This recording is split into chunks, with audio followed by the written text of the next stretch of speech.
Shalom, Kahala Yahweh Shem Shai, Dam honor to the apostle and elder of Great Millstone, preaching his word in truth and sincerity, and Shalom to the elect throughout the four corners of the earth, push the word, truth, and sincerity. Um, shit. Today's the lesson there. Today's topic I wanted to get into was the topic of friends. You know, it's coming to a point where we're coming into perilous times right now, coming in at very dangerous times, and the scriptures foretold us or forewarned us of guys that are going to be our friends and that are going to betray us, you know, and just like the world, how they're going to be betray one another because of love of many shall wax cold. That applies to us also, the men that are in this truth doing this work. You're gonna have guys that are gonna come along and are gonna, you know, by your perception, you're gonna think that they're your friends. You're gonna think they're your brothers. They're doing work with you. We're all on the same page or in the same spirit. But you got guys that are, that are in the truth for their own gain, man. Scriptures say, there are men creeping unawares to spy out our liberty, man. You know, and whether they're sincere or not, whether if they lead the truth, they're still considered spies. They're still considered traitors. They're considered they're considered enemies of the faith, man.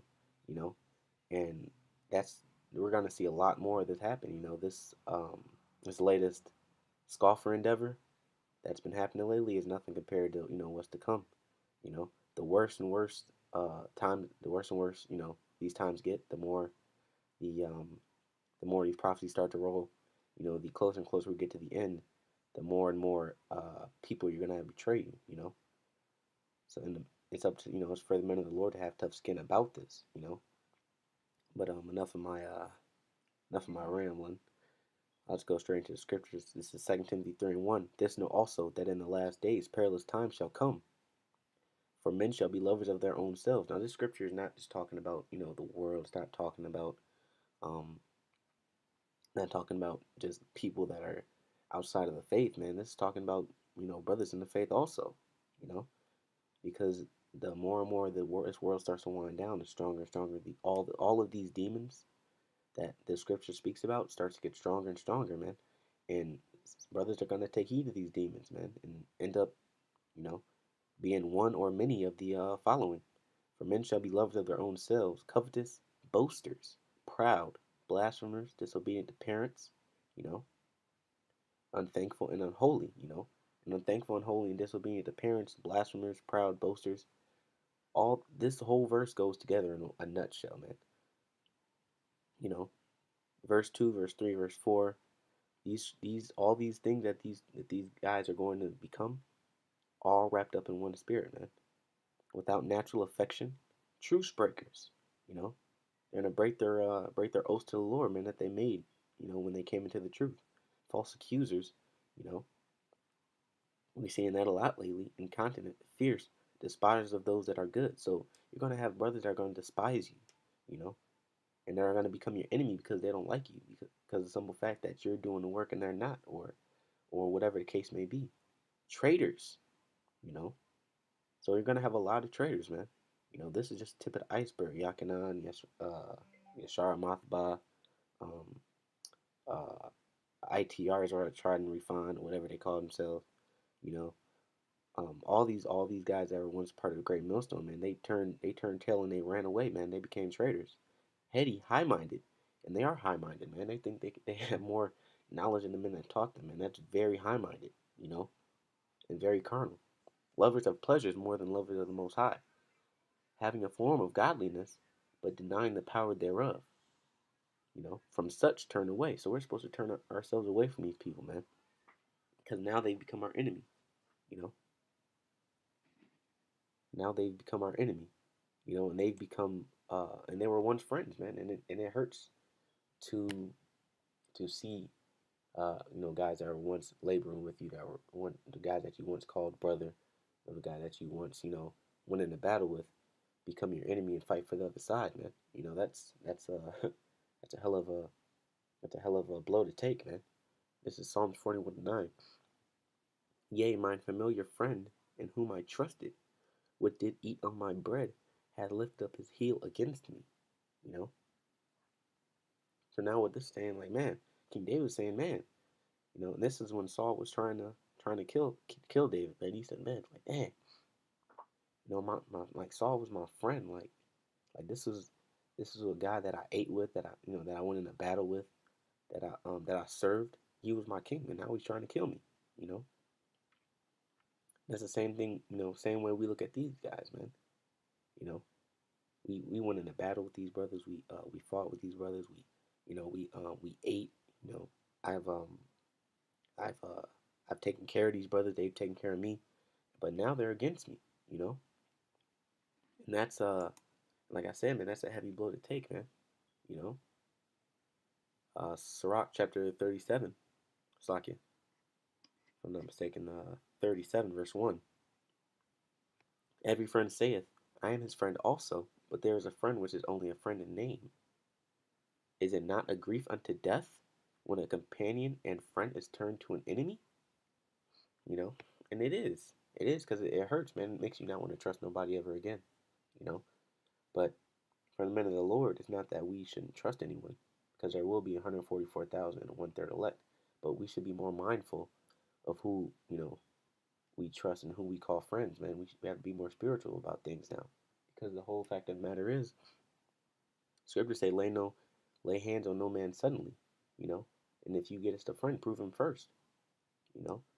So we have to be more tactful about the brothers that we trust, man, because it's about to get really hectic, you know. It's just tip of the iceberg. You're gonna have brothers betraying each other left and right, man.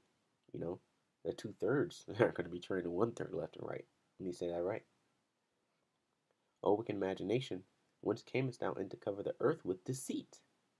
You know, there is a companion which rejoices in the prosperity of a friend, but in the time of trouble will be against him.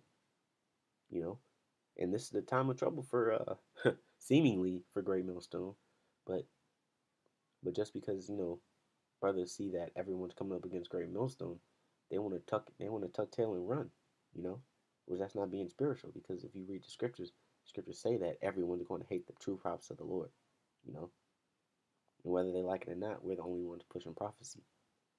It says, there is a companion which helpeth his friend for the belly, and taketh up the buckler against the enemy, you know, and there is going to be a companion which fights for you for his own gain, you know, and that's going to be all the guys that betray you, all the guys that fall out of the truth.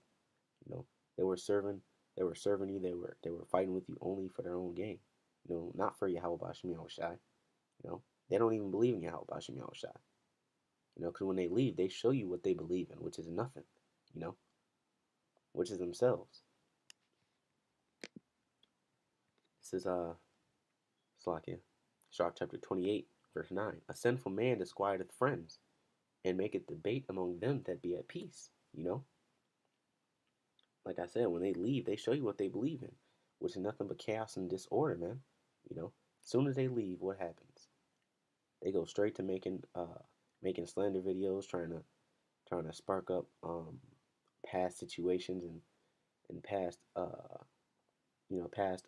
oblations and things like that, and try and get an uprise, among the order, you know, trying to separate us. You know, that's a tactic of Satan, man, divide and conquer, you know.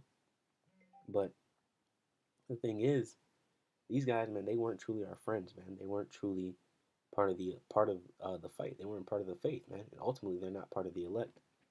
You know, they turn into scoffers. You know, Slakia, they make debate among them that be at peace. That's their sole goal when they leave Great Millstone, or when they leave the truth, man.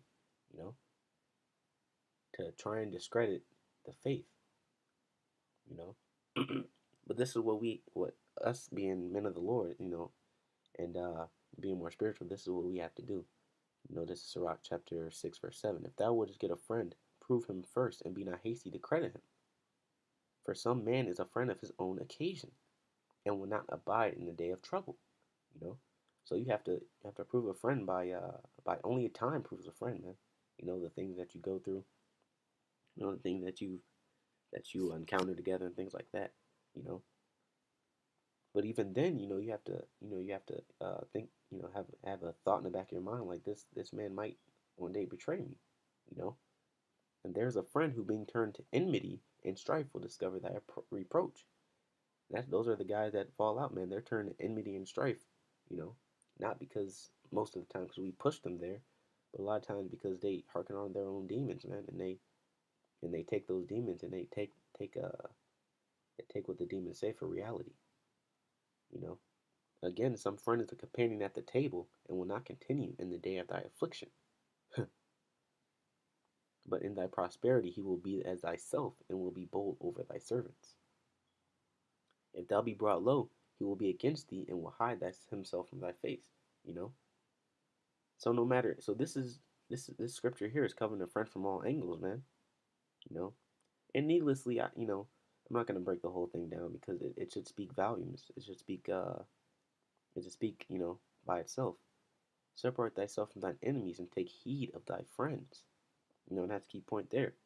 Of course, we separate ourselves from thine enemies. That's why when people fall out, we discommunicate ourselves. We excommunicate them. But it says, take heed of thy friends, meaning know who your friends are, and if you have a friend that's suspicious or a friend that's that seems off in some way, there's nothing wrong with trying to help the brother and trying to edify him and things like that. But just be mindful. A faithful friend is a strong defense, and he that hath found such an one hath found a treasure. You know, and right now, faithful friend is they're going to be hard to come by. You know, and through the spirit of Yahweh Shem Shai, we will know who those faithful friends are. At the end time, when Yahweh Shai gets back here. But with that, I want to give all praise to Yahweh Shem Shai. Double honors to the apostle El's great millstone, and salutations to the elect in the four corners of the earth, pushing the word and truth and sincerity. Shalom.